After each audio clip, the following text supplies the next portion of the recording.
ஏண்டா டேய் எனக்குன்னே வருவீங்களாடா? ஏன்டா அப்படி பட்டத்திலே வந்து பஞ்சு பண்றீங்க? நமக்குன்னே தேடி வருதுன்னுவாங்களா, அதுதாங்க இந்த வண்டி. என்னன்னு பாத்தீங்கன்னா, வண்டியில இந்த மாதிரி மீட்டர் பிளிங்க் ஆகி இருந்துட்டு இருந்துச்சுங்க. நானும் ஒரு நாள் ஃபுல்லா வச்சு வயரிங் எல்லாம் செக் பண்ணிட்டு எல்லாம் கரெக்டா இருக்கு, எந்த லீக்கேஜ் இல்ல, எல்லாம் மெயின் எர்த் எல்லாம் கரெக்டா வருது. அதுக்கப்புறம் வந்து பாத்தீங்கன்னா வயரிங் பக்காவா இருக்கேன்ட்டு புது மீட்டரை வாங்கி போட்டேங்க. புது மீட்டரை வாங்கி போட்டு இப்போ உங்களுக்கே தெரியும், புது மீட்டருங்க இது இப்ப பாத்துட்டு இருக்குது. மறுபடியும் அப்படியே தான் இருக்கு. சரி, இதுக்கு மேல விபரீத முயற்சி எடுக்க வேணான்ட்டு பாத்தீங்கன்னா, எங்கிட்ட தெரிஞ்சு அலைஞ்சு முடிஞ்சு டைம் கேட்டு ஒரு வண்டியவே எடுத்தாச்சுங்க.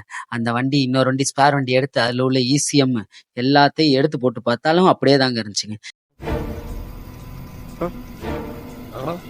இப்ப கம்ப்ளைண்ட் சரியாயிருச்சு. இது எதனால சரியாயிருக்குன்றத இப்ப பாருங்க. எல்லாத்துக்கும் இது ஒரு ஆச்சரியமும் அதிர்ச்சியுமா இருக்கும். இதனால பிளிங்க் ஆகுமா அப்படின்ட்டு கேட்டீங்கன்னா, கண்டிப்பா இப்படியும் கம்ப்ளைண்ட் வருது.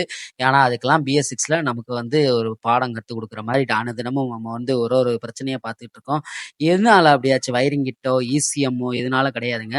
இந்த ஏபிஎஸ் யூனிட் தான் பாத்தீங்கன்னா தெரியும். இந்த ஏபிஎஸ் யூனிட்ல ஷார்ட் இருந்தால், ஏன்னா இதுல இருந்து போற லைன் மீட்டருக்கு போகுதா இல்லையா அந்த ஏபிஎஸ் லைன். ஸோ அந்த ஏபிஎஸ் யூனிட்ல வந்து ஷார்ட் இருக்கனால தான் பாத்தீங்கன்னா அந்த மீட்டர் பிளிங்க் ஆகி ஃபிளிக்கர் ஆகிக்கிட்டே இருக்கு. ஸோ தயவு செஞ்சு யாரும் மீட்டர் கம்ப்ளைண்ட் மீட்டரை பார்க்காதீங்க. வயரிங்கோ இதுல கம்ப்ளைண்ட் வராது. ஆனால் கண்டிப்பா இந்த மாதிரி தினசா வரும். ஸோ இந்த மாதிரி வரப்ப நம்ம என்ன பண்றது? ஏன்னா இந்த ஏபிஎஸ் யூனிட் வந்து பாத்தீங்கன்னா கிட்டத்தட்ட 8000 ரூபாய். ஸோ இந்த 8000 ரூபாய்க்கு நம்ம வாங்கி போட்டு பாக்குறதா இல்லை எப்படி கண்டுபிடிக்கிறதுன்றத மக்களாகிய நீங்களே பதில் சொல்லுங்க. நன்றி, வணக்கம். முதல்ல கஷ்டமா தான் இருக்கும். அப்புறம் பழகிடும்.